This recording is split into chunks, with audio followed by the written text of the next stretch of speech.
foi o principal assunto de ontem. Estávamos no Pan News ontem, na edição do Pan News ontem, enquanto a Polícia Federal estava efetuando aí a prisão do ex-ministro da Educação, Milton Ribeiro. Ele passou a noite preso lá na Superintendência da Polícia Federal em São Paulo por conta de uma operação da polícia batizada de acesso pago, que tem aí está investigando aí a prática de tráfico de influência e corrupção para liberação de recursos públicos do Fundo Nacional do Desenvolvimento da Educação, o Fundeb. O juiz da 15ª Vara Federal do Distrito Federal, Renato Borelli, ele tinha pedido para que o ministro fosse levado até Brasília, mas ele voltou atrás e decidiu que o ex-ministro da Educação, Milton Ribeiro, vai permanecer preso preventivamente em São Paulo e será ouvido hoje, na manhã ainda de hoje, e também hoje ainda será audiência de custódia por videoconferência. Inicialmente, como eu falei, o juiz tinha pedido para que ele fosse transferido para Brasília, mas ele vai seguir ali na capital paulista. Além de Milton Ribeiro, a Polícia Federal também prendeu ex-assessor do MEC, Luciano de Freitas Mussi, o ex-assessor da Prefeitura de Goiânia, Helder Bartolomeu, além dos pastores evangélicos Gilmar Santos e Arilton Moura. Segundo informações da corporação, documentos e depoimentos e o relatório final da investigação preliminar sumária da Controladoria Geral da União apontam que foram identificados possíveis indícios de prática criminosa para a liberação das verbas, como eu falei. Milton Ribeiro é investigado pela Polícia Federal desde março por suposto esquema de favorecimento e liberação de verbas. Ontem à noite ainda também a defesa do ex-ministro Milton Ribeiro entrou com mandado de segurança na justiça para reverter a prisão, né? E aí o documento aponta, esse documento de pedido de reversão da prisão, possível decisão irregular do juiz federal Renato Borelli, que teria inviabilizado que a defesa técnica tivesse conhecimento prévio aí sobre toda a questão do processo, né? E aí eles falam também que esses fatos ensejariam a adoção de medidas invasivas. O desdobramento disso tudo é que renasceu, ressurgiu e está quente agora também no Senado Federal o pedido de CPI para investigar a atuação do ex-ministro da Educação e também de pastores lá no MEC. Segundo alguns integrantes do Senado que encabeçam a questão dessa CPI, já teriam 26 assinaturas e seriam 27 assinaturas necessárias. E a última assinatura pode ser do presidente da Comissão de Educação da Casa, o Marcelo Castro, do MDB do Piauí. Ele já tinha se comprometido a assinar, mas ainda não formalizou o apoio. Eu vou começar, já que o professor tocou a bola logo no início do programa. Eu começo com você, professor, uma questão bastante complexa. A notícia veio ontem, como eu já falei. Tem outros desdobramentos, o desdobramento de outra CPI, tem o desdobramento também da pré-campanha do presidente Bolsonaro, que está em curso. E aí o presidente Bolsonaro tinha dito que não a mão, mas colocar a cara no fogo por Milton Ribeiro. E ontem veio toda essa questão aí da prisão dele pela Polícia Federal. O Paulo, em 23 de março, aqui na Jovem Pan, a gente trouxe um produto especial para que o presidente da presidente da República, pudesse passar pelo rosto dele e proteger-se da queimadura, né? Está ali gravado e o Kim falou nesse dia, que não havia nada, né?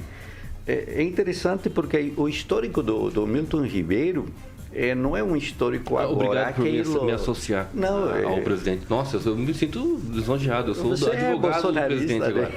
Eu sou advogado do Agora, é bom lembrar que o Milton Ribeiro chegou ao governo Bolsonaro, não trazido pelo Bolsonaro. Quem levou o Milton ao governo Bolsonaro foi, hoje, o ministro do STF, André Mendonça. À época, ministro de Justiça. Então, é interessante isso, porque quando o André, Mendonça, também é muito religioso, me parece que tem pastor, essa questão.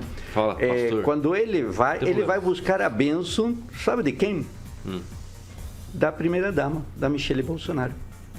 Quando ela dá o ok, e ela que dá o ok ao pastor o pastor então Milton entra no governo Bolsonaro lá no mês de julho de 2020 e vai ficar no cargo até quando vem o escândalo da barra de ouro, das Bíblias e do controle que se fazia ali no fundo. Até a dona Michele, quando nas primeiras denúncias, né, ela foi questionada por repórteres, ela falou, olha, ele é um homem muito leal, muito honesto, correto, e ele vai provar isso.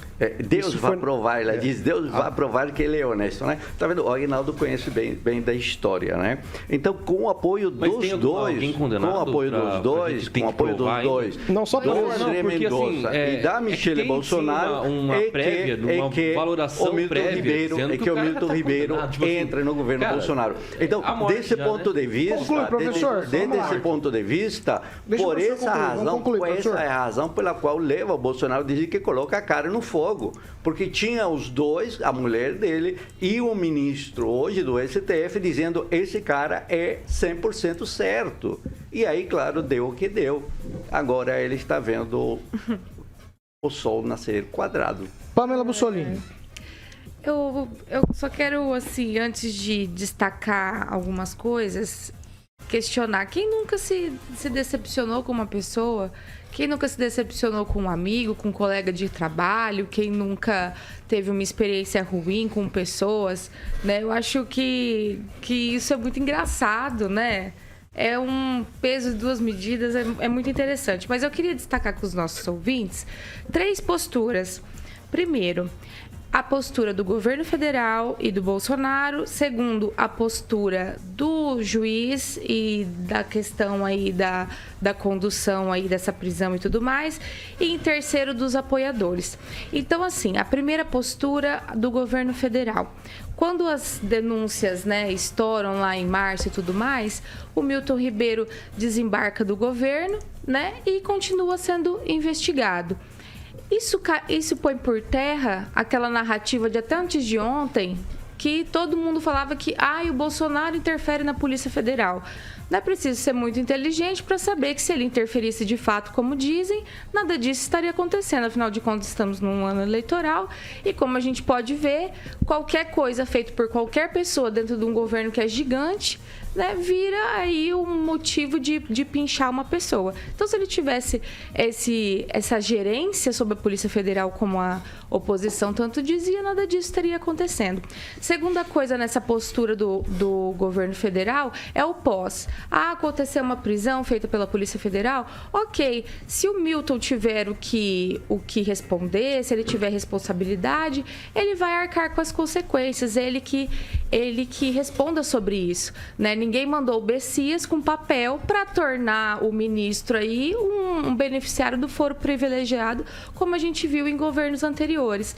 Então, essa diferença de postura é muito interessante. Segunda postura que eu quero chamar a atenção dos nossos ouvintes é com relação ao juiz. O juiz, com essa decisão aí que ele determinou a prisão e tudo mais, já vai ser a terceira contra o governo ou pessoas aliadas, ou o próprio Bolsonaro, ou pessoas ligadas a ele de alguma forma.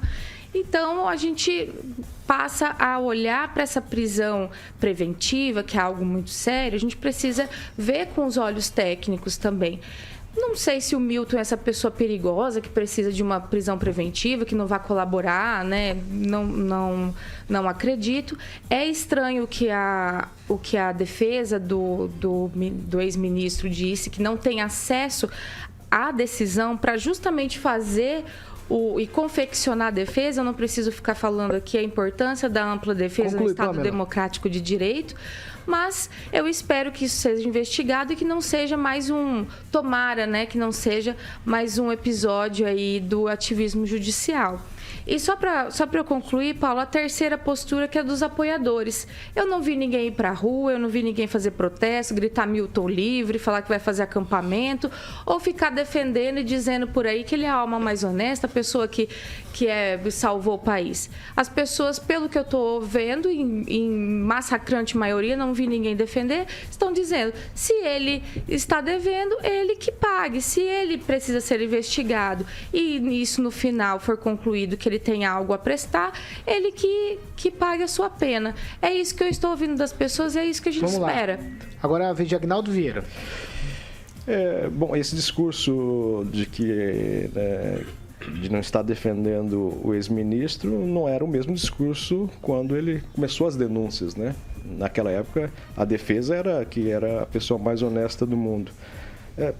Ninguém nunca falou isso, que ele é a pessoa mais honesta do mundo. Tá gravado aqui, ué. Pessoa mais honesta do mundo. E outra, agora tá correndo investigação na prisão. Que a Michele tentou que ele ficasse no cargo, Aguinaldo. É verdade isso aí. Falou assim, não vai demitir, deixa, segura aí. Por isso que o sujeito, depois da denúncia, ficou tantos dias. Vamos lá, Aguinaldo Vieira. Para estar preso, ter sido decretada a prisão dele, a coisa é muito forte. Até porque os fatos, né, não são... os fatos já são pretéritos, já passaram.